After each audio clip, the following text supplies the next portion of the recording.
জামাই ষষ্ঠী মানেই বাঙালির সেই ঐতিহাসিক দিন, যেদিন জামাইকে মানুষ না, প্রায় ভিআইপি অতিথি হিসেবে গণ্য করা হয়। আর এই যে এত আয়োজন দেখছেন, এগুলো কিন্তু আমার জন্যই, অন্তত আজকের দিনের জন্য। এরপর শুরু হলো মূল অনুষ্ঠান। শাশুড়িমা নিয়ম মেনে আচার করলেন, আশীর্বাদ দিলেন, উপহারও দিলেন।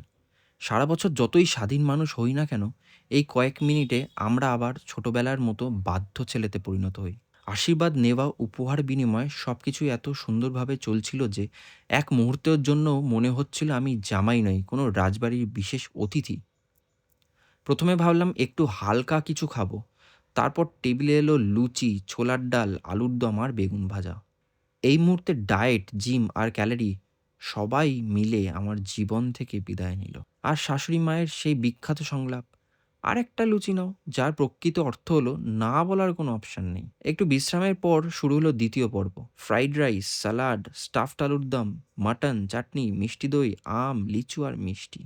তখন বুঝলাম জামাই ষষ্ঠী কোনো উৎসব নয়, এটা আসলে বাঙালি জামাইদের জন্য বার্ষিক ফুড ফেস্টিভ্যাল।